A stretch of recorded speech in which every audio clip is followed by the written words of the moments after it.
Assalamualaikum warahmatullahi wabarakatuh. Waalaikumsalam warahmatullahi wabarakatuh. Terima kasih telah diberikan waktu untuk bertanya, Buya. Semoga pertanyaan ini membawa manfaat buat diri saya pribadi. Saya Zulhilman, mahasiswa PDIU yang paling junior. Saya kebetulan mantan akuntan di perusahaan asing. Yang ingin saya tanyakan adalah, sering saya dengarkan pengajian yang mengutip firman Allah yang berbunyi, ala bidzikrillahi tatmainnul qulub.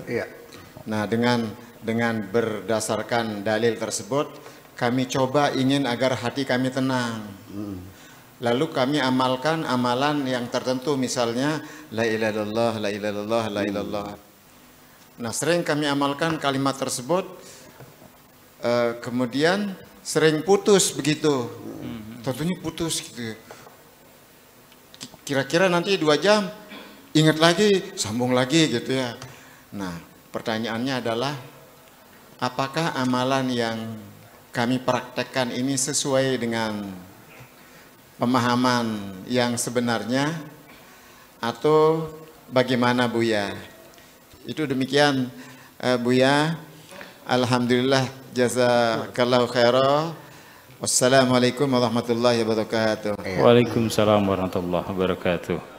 Saya percaya betul dengan pengalaman yang saya alami sehari-hari, bahwa berzikir kepada Allah itu akan membuat hatimu menjadi tenang.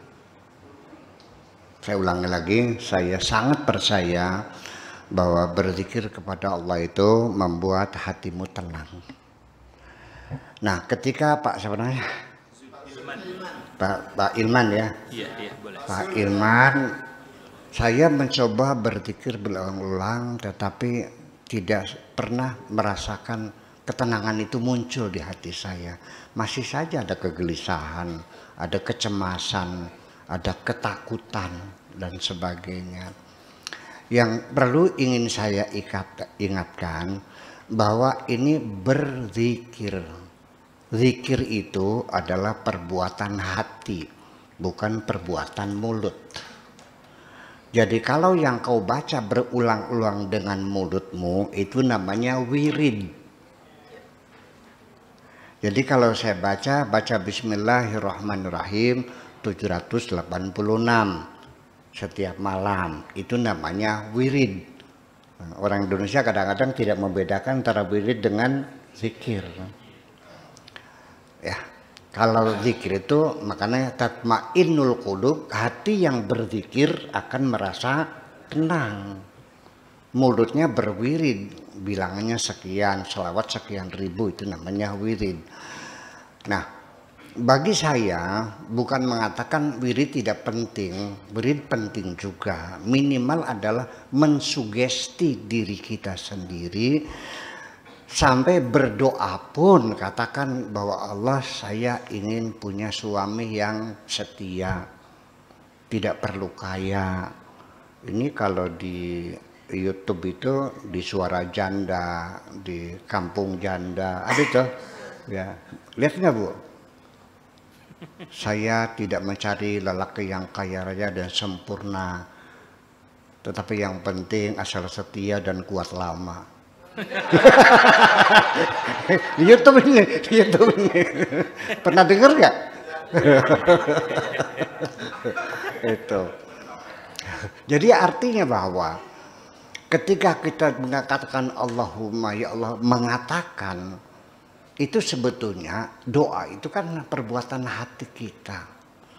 Ya, seperti kita niat sholat duhur, kita talafud bin niyah, itu hukumnya kan sunnah. Kenapa demikian? Karena akan mendorong konsentrasi kita. Usolli fardhu zuhri, hati kita mengatakan aku mau sholat duhur. Arba rokaatin, hatinya mengatakan 4 rakaat. Mustaqbilal kiblati, hatinya mengatakan menghadap kiblat. Adaan sendirian lillahi ta'ala, kan seperti itu. Nah, kenapa jadi kita menjadi keliru? Yaitu kita ketika mengatakan Allahu Akbar, sebetulnya hati kita mengatakan Allah Maha Besar, betul nggak? Tetapi nyatanya mulut kita Allahu Akbar, hatinya usolli fardhu dhuhri.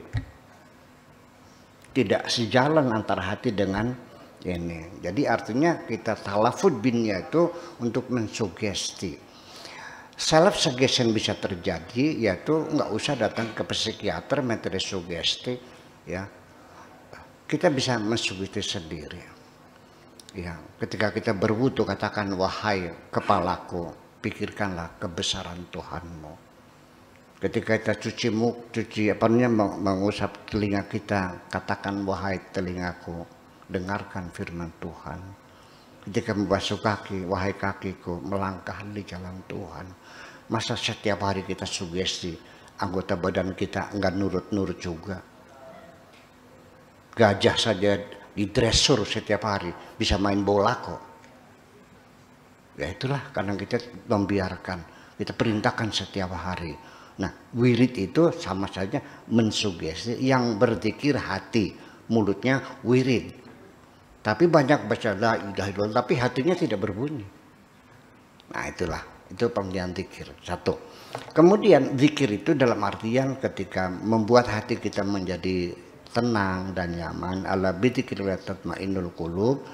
Itu artinya bukan sebatas menyebut. Bukan menyebut. Tapi kita merasakan kehadiran Tuhan yang menentukan segala-galanya, yang memberi makan aku, alaihi wa yut'imuni wa yasqini, dan ngasih minum aku, wa idza maritu fahuwa yashfin. Kalau aku sakit dia yang menyembuhkan, dia yang beri rezeki kepada aku. Ketika ketergantungan kita kepada Tuhan, kita baru merasa damai hati ini. Ketika kita bergantung kepada sesama manusia yang tidak bisa apa-apa, kita tidak bisa apa-apa. Ketika kita bergantung kepada yang bisa apa-apa, baru kita bisa apa-apa. Tergantung kepada siapa engkau bergantung. Kalau bergantungnya kepada Allah, akan damai hatimu. Terima kasih. Ya.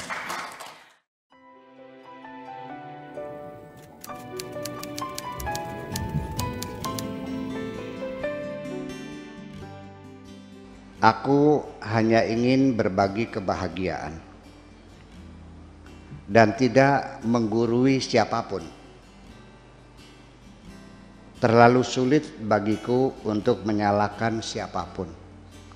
Akan tetapi apabila ada orang yang ingin mengisi raporku, tentu aku sangat gembira sekali. Dan kujamin aku tidak akan sakit hati sedikit pun.